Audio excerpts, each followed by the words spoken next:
Hello friends, welcome to RJD study club. एक बार दोबारा स्वागत है आपका हमारे इस प्यारे इस चैनल में। दोस्तों, जैसा कि आपको पता है कि हमने स्प्रिंट सीरीज़ के अंदर मैथ के सारे क्वेश्चन जो हैं वो करवा दिए हैं। उसमें जो हमने अभी तक चैप्टर कवर किए हैं उनमें हमने प्रतिलोम त्रिकोणमितीय फलन और आव्यूह और सारणिक और एक चैप्टर जो है वो है आपका रैखिक प्रोग्रामन। ठीक है, उसको हमने कवर कर लिया है और उसके सारे इंपॉर्टेंट क्वेश्चन को भी ले लिया है। ठीक है, तो इसीलिए मैं आज आपके लिए लेके आया हूँ कुछ ऐसे क्वेश्चन जो अभी रिसेंट में ही पूछे गए हैं और हम उन्हीं चैप्टर के क्वेश्चन करेंगे जो हम पढ़ चुके हैं। ठीक है, ताकि आपको कॉन्फिडेंस आने लगे कि अभी तक जो हमने पढ़ा है वो एग्जाम में आ रहा है। ठीक है, तो सबसे पहले आपको यहाँ दिख रहा होगा 2022 में पूछा गया क्वेश्चन है।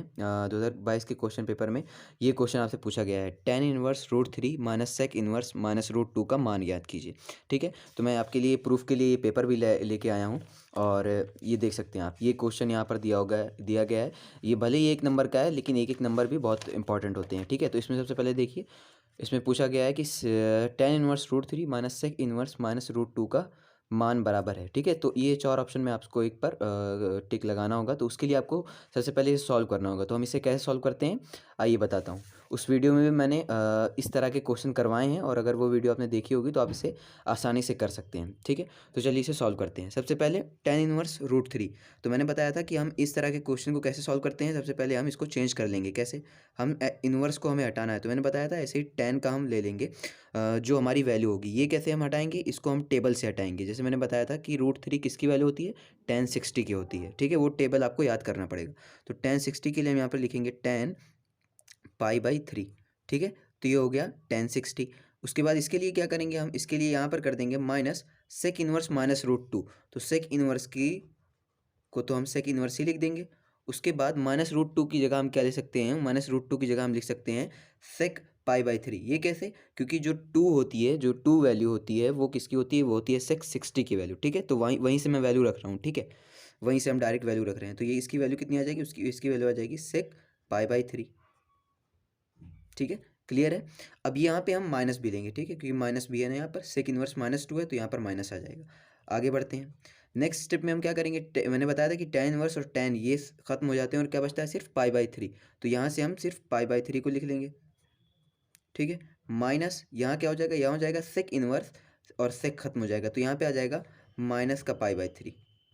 और मैंने बताया था कि जब भी आपको सेक जो है वो माइनस में मिले, मैंने बताया था आपको कि कॉस, सेक और कॉट, ये तीन जब आपको मिले, यानी कि कॉस, सेक और कॉट, जब आपको ये तीनों इन्वर्स में जो है ना, सेक इन्वर्स, कॉस इन्वर्स और कॉट इन्वर्स, अगर ये जो है आपको इनका जो एंगल मिले वो माइनस में मिले, ठीक है, माइनस में, तो उसके लिए आपको क्या करना होगा? उसके लिए जब आप इसकी वैल्यू निकालेंगे तो आप इनको पाई में से माइनस कर देंगे, यानी इसकी जो वैल्यू आएगी वो आ जाएगी कॉस पाई माइनस थीटा।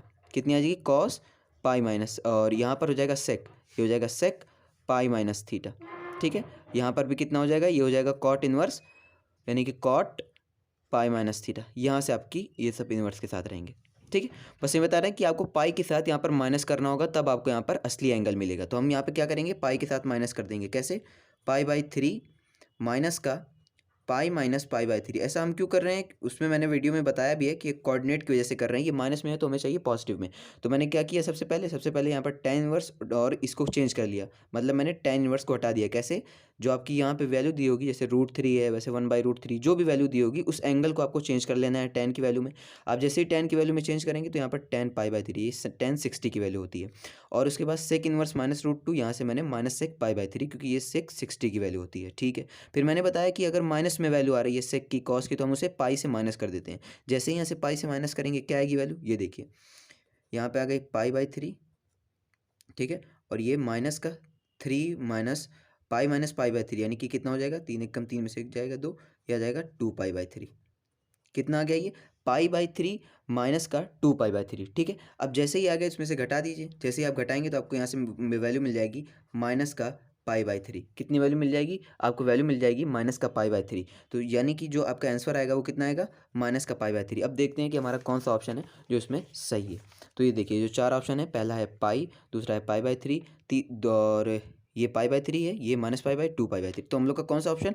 दूसरा ऑप्शन जो है वो सही हो जाएगा, क्योंकि हमने इसे सॉल्व करके निकाल लिया। यहाँ से देखिए -π/3, ठीक है।